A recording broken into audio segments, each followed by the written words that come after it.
Hi there, and welcome to the video.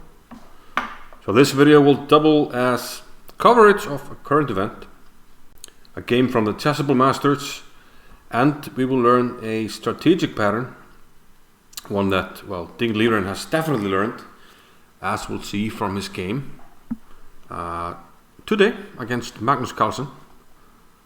Ding had the white pieces, and we're quickly going to look at the game, start of the game, and kind of reach, well, not the critical position, but the position we want to learn more about, and you know what went into the decision that Ding made. So Ding over with d4. We start with a Slav defense here, c6, knight f3, knight f6, e3. Kind of a quiet approach against the Slav, which allows black, if he wants to play bishop g4 here to get the bishop out of the pawn chain. And after takes to lock the pawn chain. So we kind of got rid of the problem bishop. So that's a good thing, to get rid of the bishop. The bad thing is, of course, that white does have the bishop pair, which can become an asset. Now the further course of the game continued here. Bishop d3, both sides developing.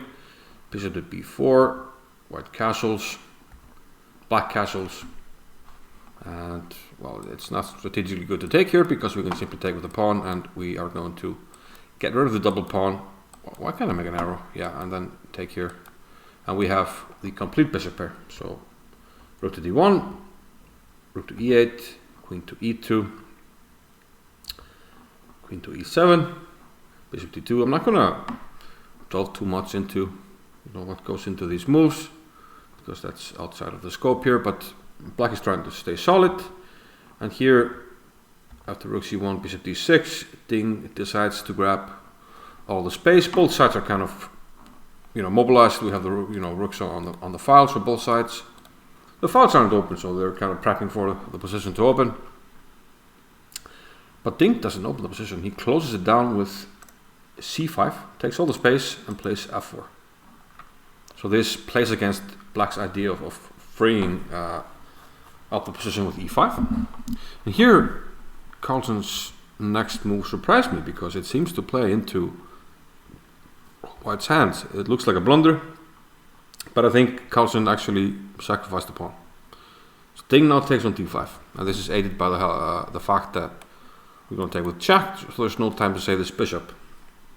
So we must take on d5, and Ding now takes on a5, and Carlsen has to save the rook and plays rook c8. So Carlsen has lost a pawn, and white has the bishop pair. But there is some compensation for black, and perhaps Carlsen fancied playing this rather than just staying cramped in this position and waiting for white to expand and then probably torture him. So he went for this continuation. And after this, and knight e4. Knight f8, rook b3, knight e6. After some maneuvering, black finally played knight e4. So the idea is that black has, this great outpost with a knight on e4. White can really never take it. Black has a very pleasant choice between taking with a rook or taking with a pawn and then maneuvering this knight back to the d5 square, which would make it a monster knight. And white would be left with a pretty sorry dark square bishop, which would be blocked by its own pawns. But the game continues. f5, rook d3. So Ding maneuvers the rooks to the b file, puts pressure on the b pawn, and rook c7. So here we sort of come to a standstill. White has sort of, maximized his pieces. He's putting pressure on this pawn. And when you maximize your pieces, you kind of have to, in middle games, find ways to use your pawns, to find pawn breaks. And if white wants to use any pawn break in this game, he has to either play for b4 at some stage, b4, b5, play for this break. But to do that, he would have to get the rook out of the way, make a lot of maneuvering moves. Might be a plausible plan. The other plan would be to try to do something on the king side. Now the downside to that is that the king is a little bit exposed. So we'll get back to what Ding decided to do here, and we'll take a trip in the old time machine, and we're going to look at the game by Petrosian.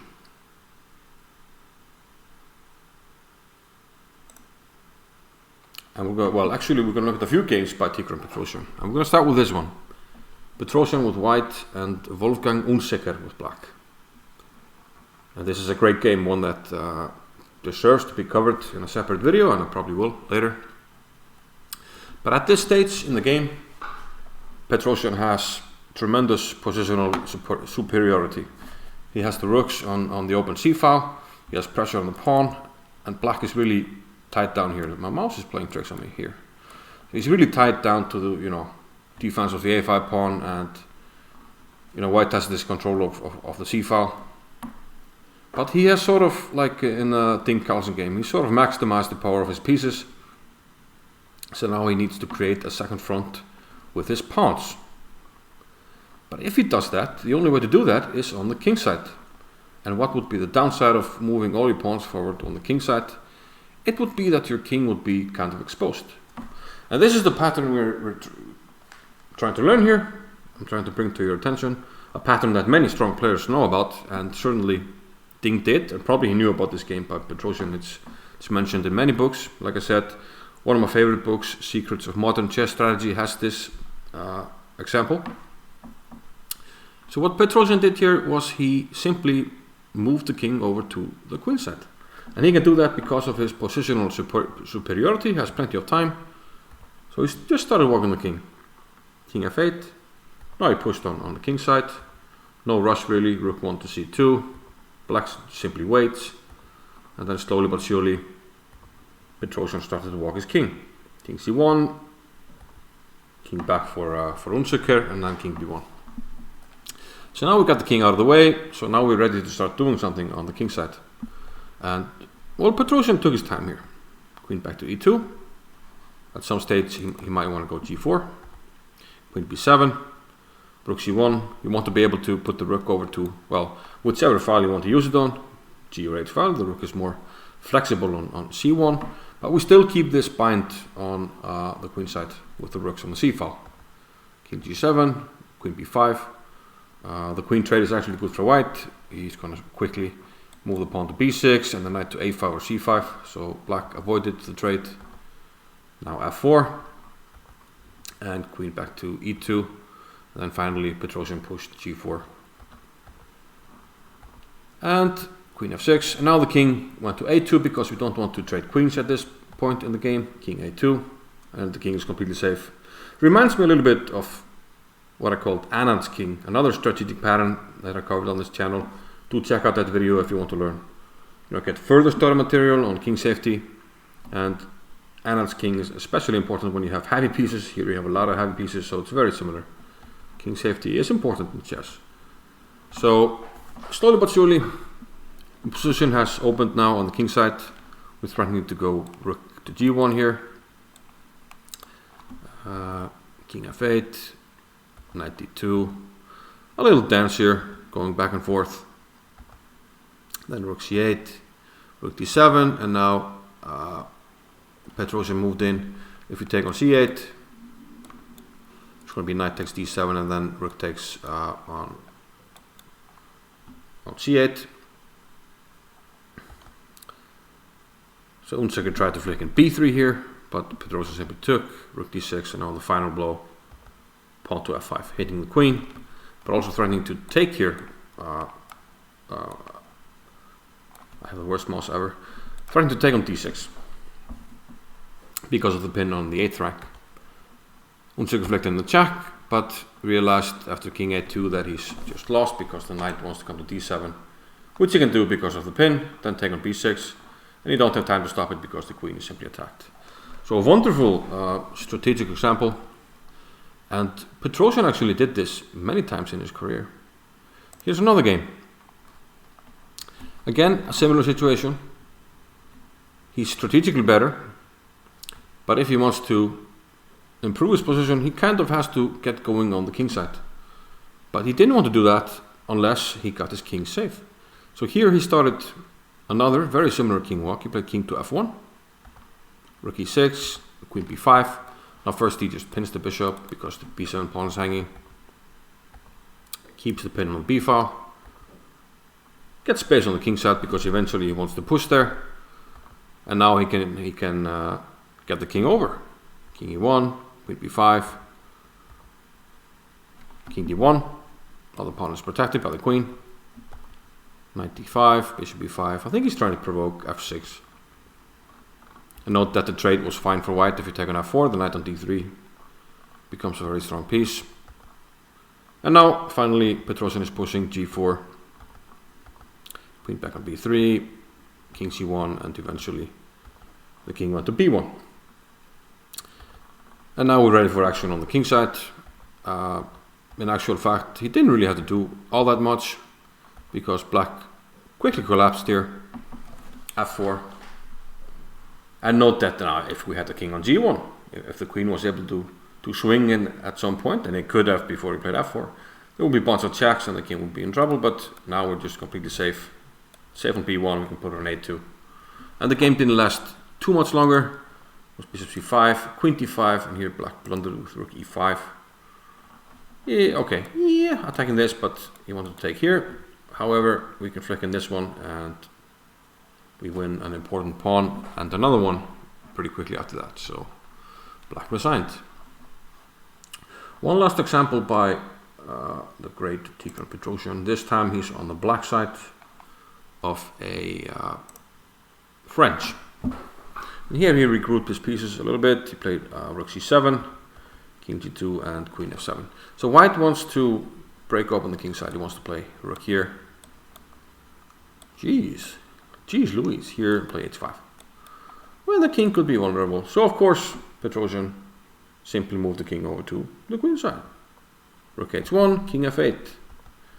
Now I start walking, king e8, rook c1, king d7, h5, simply took it. Went rook g8, covered the base, the pawn on g7, which is attacked but doesn't matter, the king simply goes on. And now the king is completely safe on b7. And in fact, Petrosian went on to win this game. He's doing quite well now. And as you know, a French player myself, I really like, when we have this knight against the dark squared bishop, which is usually blocked in by its own pawns. And here, Petrosian was able to start attacking the king. Knight takes d4. And yeah, let's just quickly see what happened. He took a d3. And the king was always safe. And that's sort of the main part of all of this business. Note that white couldn't take on d3 because of business like this when this hangs, and we still can't take it to this because king takes. There's still this business here, but now it comes with mate on e4. So after knight takes f2, white is completely lost. He threw in some spite checks, but Petrosian blocked and won the game. So remarkably, very similar to this. I need to find the game. It's right here. Believe it or not, Ding Liren, he's done this before to Carlsen. This game was played in, I think, 2019 in India. It was a blitz game. And here, I'm guessing, Ding thought, okay, I want to advance on the king side. Start going with g5, h5. But since the position is closed, black has very good control. He thought, why not improve the king, put it on the queen side, and that's exactly what Ding Liren did. Play king f7, queen f2, and simply walk the king over to the queen side.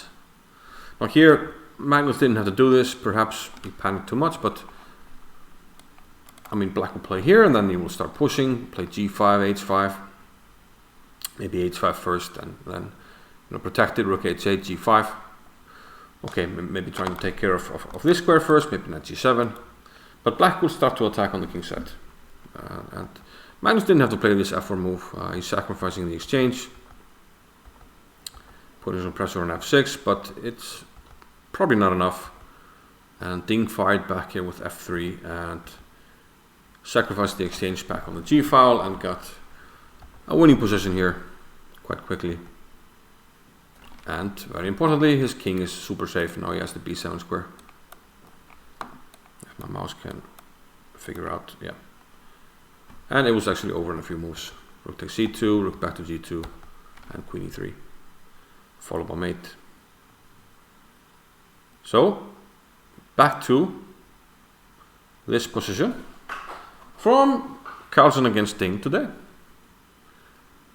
So having learned the pattern, this basic sort of pattern, when you're trying to do something on one side, maybe you want to take care of a king first, and if you have positional superiority, maybe you can do it. I do remember one Shirov game, relatively recent, I mean not too many years ago, where he executed the same idea, but I couldn't find it. But would have been interesting to add that as an example. But what Ding did here was start a king walk, king to f1. And this signals that he wants to try eventually to do something on the king side. But before doing that, he's going to walk the king.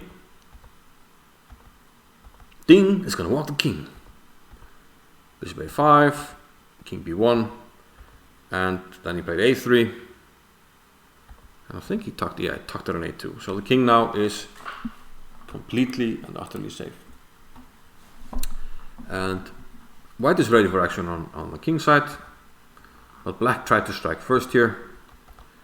But unfortunately for him, white is ready to break through. The queen is going to come to h4 and maybe try to penetrate. Bishop h4, bishop c2. And here a nice exchange sacrifice. Funny that he's kind of copying Petrosian with the king walk. Petrosian was very well known for exchange sacrifices as well. So Ding kind of channeling his inner Petrosian here. So is that a hint? Will Ding become world champion for a while, and then Carlsen will take it back, similar to what happened to Petrosian? Who knows? But the essence of the sacrifice is that black cannot protect his pawn. He already gave up one pawn on when we took on d5, so now we have 2 pawns for the exchange, which is equal material. But we do have great threats. We have this threat. This pawn could be weak in many cases, and once things open up, the king for blacks basically not doing good here. And the further course of the game shows that. Queen h5 check, the king is very exposed. d5, trying to expose it a bit more, and Ding managed to do that. Rook d3. Now all the pieces are participating in the attack. Magnus tried his own king walk, but it's a little bit too late, and now queen takes d4, rook d7, Magnus counterattacks, but queen g7, and it's game over. The queen has to move, and then we just take on b7, and that's all she wrote. So a fantastic win by Ding Liren, who moves into the final of the Chessable Masters 2022. But more importantly, we learned a thing or two about chess, about this Petrosian king walk, this strategic pattern that's very important. I call it Petrosian's king walk. There are a lot of good examples by Petrosian, but we can also give credit to Nimzowitsch, who had a few games with this pattern. But it's one that most strong players are well aware of, and if you weren't, and hopefully you can add it, if you already were, maybe these are examples that will inspire you. But in any case, I hope you learned something, and see you later. Bye bye.